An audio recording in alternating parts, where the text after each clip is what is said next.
Et il y a eu certainement une grosse prise de conscience, alors pas que des élus, mais de l'ensemble du territoire, suite aux grosses sécheresses de 2022 et 2023. 2022, c'est 6 mois avec 0 mm.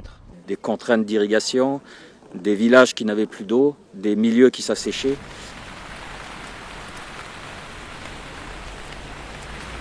J'ai fait un mémoire de recherche en neurosciences où j'ai étudié l'influence des stimuli sensoriels sur notre système attentionnel. Et j'ai été extrêmement surprise par les centaines de recherches qui prouvent que notre santé, tant physique que psycho-affective, que sociale et cognitive, dépendent toutes les quatre de la santé de nos environnements.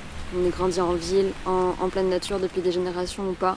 Et l'élément qui est la trame la plus sensible pour tout le monde dans toutes les études, c'est l'eau.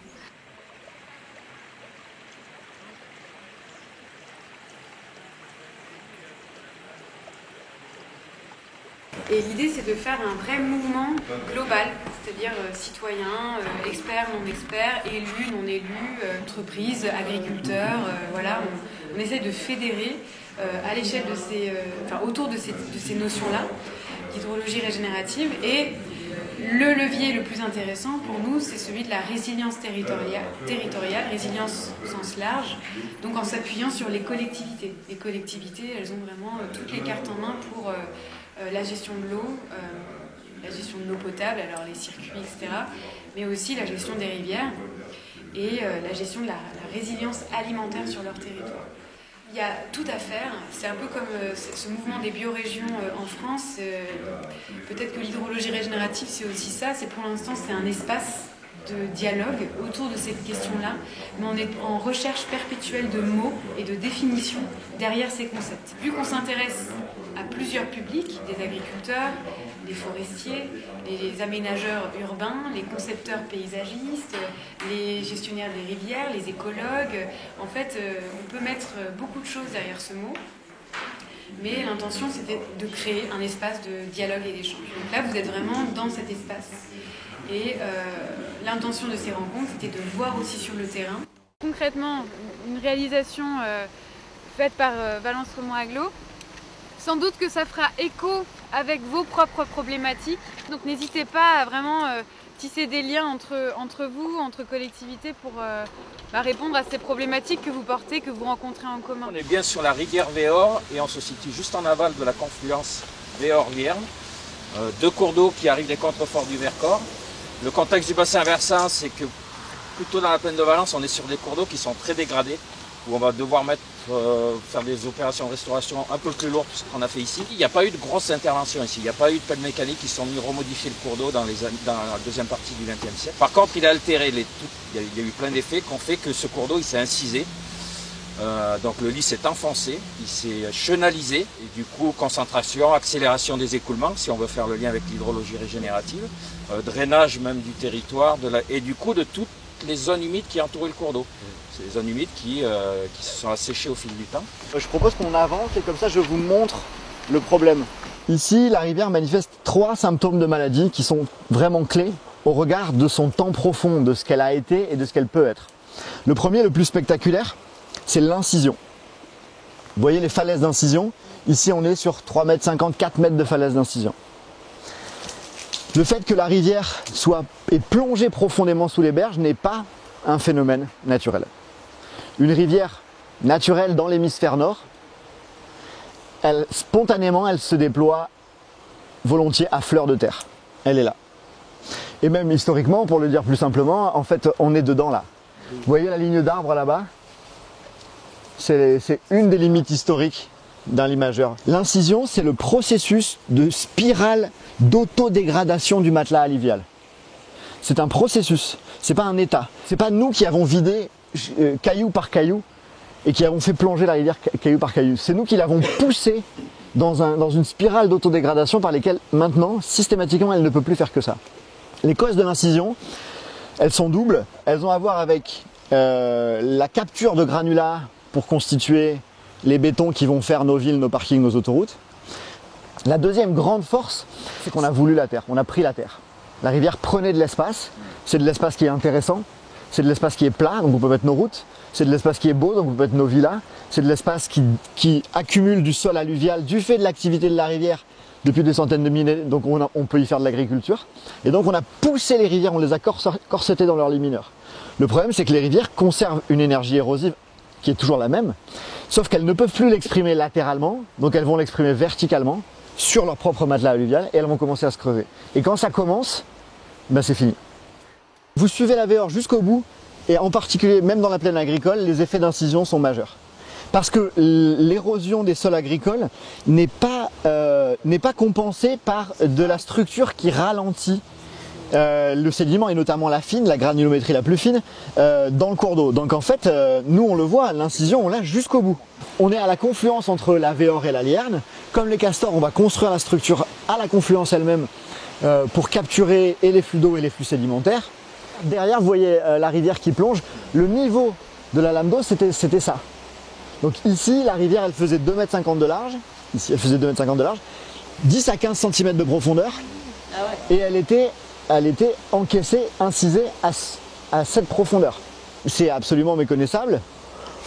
Et vous voyez en fait la réponse directe en low-tech bas carbone aux 3 symptômes de maladie que j'ai évoqués tout à l'heure. On a une rivière qui spontanément s'incisait. Et qu'est-ce qu'on fait nous? On ne va pas décharger des tonnes de gravier avec des camions 36 tonnes pour essayer de la faire remonter. On va activer ses propres pouvoirs d'aggradation sédimentaire. Pour ça, on génère une structure de ralentissement que la rivière connaît depuis au moins 8 millions d'années. Donc avec laquelle les communautés biotiques ont coévolué. C'est parce que les castors sont là depuis au moins 8 millions d'années. Donc la rivière, elle connaît. La vie ici connaît, les cortèges de vie connaissent, les odonates, les amphibiens connaissent. Donc on est protégé quant au risque de foutre un truc artificiel qui n'est pas compatible avec les exigences de la rivière. Mais surtout, cet effet de ralentissement de l'eau va capturer le sédiment qui arrive avec les crues. Et au lieu qu'il aille finir dans les barrages du Rhône, il va se déposer et réalimenter le matelas de la rivière elle-même qui petit à petit va monter. La moyenne, c'est 50 cm par an d'aggradation du matelas sédimentaire si vous bossez bien, c'est complètement fou. Et cet effet de ralentissement, il est clé dans les milieux rivières et dans beaucoup de milieux terrestres. Et il a à voir avec en fait une histoire très ancienne, c'est que nous, c'est un malentendu qu'on soit là. On est des organismes aquatiques pendant les 9/10 de notre histoire. En fait, on a pu aller habiter le monde sec qu'en multipliant les dispositifs pour faire tourner l'eau autour de nous, labyrinthiser l'eau autour de nous, garder l'eau autour de nous. Et les rivières, en fait, on les a frappées de dysenterie systémique en un siècle d'ère de l'aménagement. Et voilà, la vocation de ça, c'est de recréer ces effets de ralentissement qui augmentent le temps de résidence de l'eau sur la Terre et qui permettent des effets de régénération.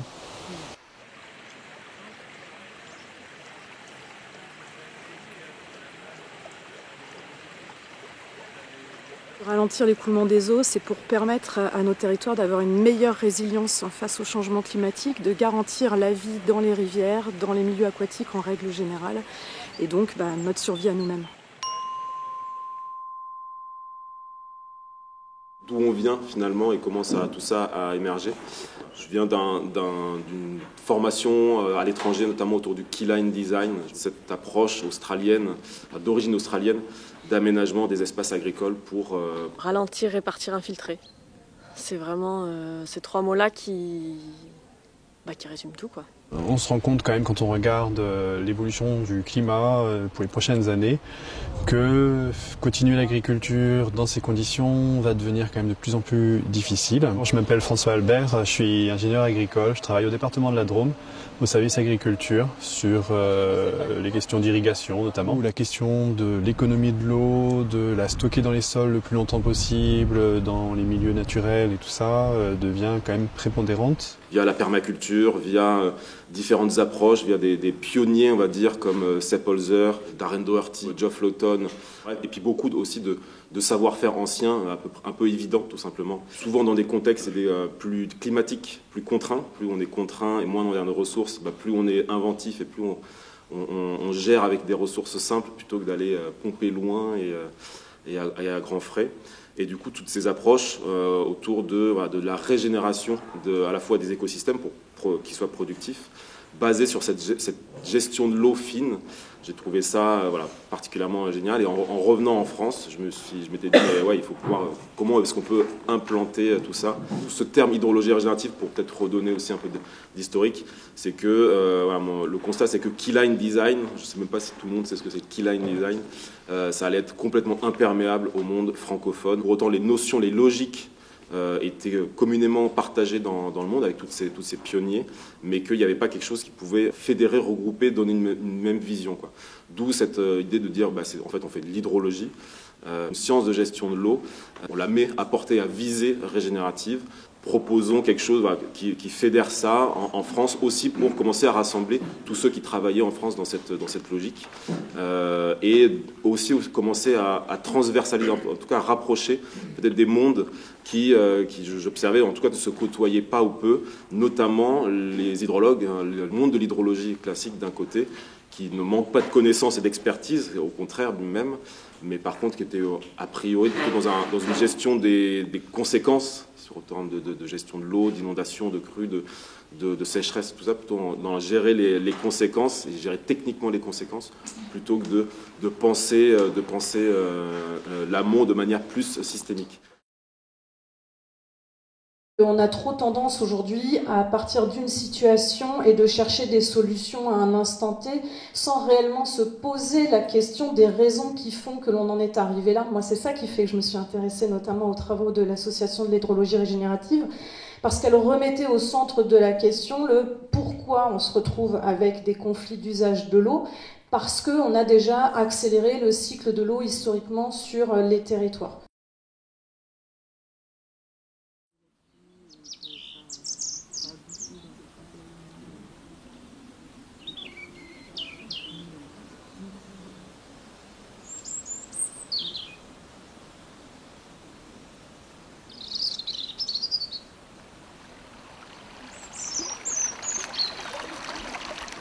Le Coudoulou. Le loup, c'est le lèze et la mosson. C'est la dunière qui passe à Verneau et qui va se jeter dans les rieux. La masse d'Agen. C'est la Dordogne. C'est l'Yvonne. C'est un petit cours d'eau qui s'appelle le Salaison. J'habite près de Lyon. Le Merdari. La Grenette. Parce que c'est là où étaient jetés les déchets produits par le village. L'Ar. C'est le Scorff. A2RE, qui se jette dans l'Hérault. Il se jette dans l'océan Atlantique. Où j'habite actuellement, c'est la Semaine. Le Lèze. C'est un affluent de la Loire. J'ai l'Erdre et le Brionneau. La Mosson. La Vézère. C'est la Rulle qui se jette dans la Semois, se jette dans la Meuse. C'est le ruisseau de Fleurs qui coule juste en bas de chez moi. La Lausière qui se jette dans la Drôme. L'Aubaigue. Il y a la Bièvre. Est-ce que tu connais l'origine du mot bièvre? Non. Beaver. La visite de ce matin, moi, m'a beaucoup intéressée. Alors, j'étais sur le GAEC, l'Auberge, je crois, c'est ça. Moi, elle m'a intéressée parce que, du coup, c'était un double regard que j'ai trouvé passionnant et qui vient enrichir un peu notre façon à nous de travailler. C'est-à-dire qu'il y a à la fois la partie agriculteur, et on voit que souvent ils sont un peu plus en avance que les collectivités, ça je vous le confirme, et qui n'ont pas peur pour certains de s'engager et de tester des choses et d'essayer des choses nouvelles chez eux. Alors la différence avec nous, c'est qu'on est quand même sur des parcelles qui sont beaucoup plus petites, avec de la monoculture. Il y a quand même une réinterrogation du modèle économique quand on parle agroécologie avec les agriculteurs. Et ça, c'est un pan aussi qui doit être pris en compte et qui est important. Il faut pouvoir vivre de son métier, de sa passion. Donc voilà, ça en fait partie. Et de l'autre, la partie plutôt territoriale, c'est vraiment de se rendre compte que finalement, aujourd'hui, sur les réponses que l'on peut apporter au niveau d'un territoire, elles vont pouvoir se faire aussi en lien avec les acteurs premiers, c'est-à-dire les agriculteurs. Donc pour vous resituer un peu, moi je reprends l'exploitation de mon père, donc qui comprend quelques parcelles dans le coin. C'est une petite exploitation à la base qui avait viticulture, arboriculture et grande culture. La parcelle qu'on avait récupérée, elle était coupée en deux, justement ici. Donc là, le fossé que vous voyez là, il continuait tout droit jusqu'en bas afin de drainer l'eau.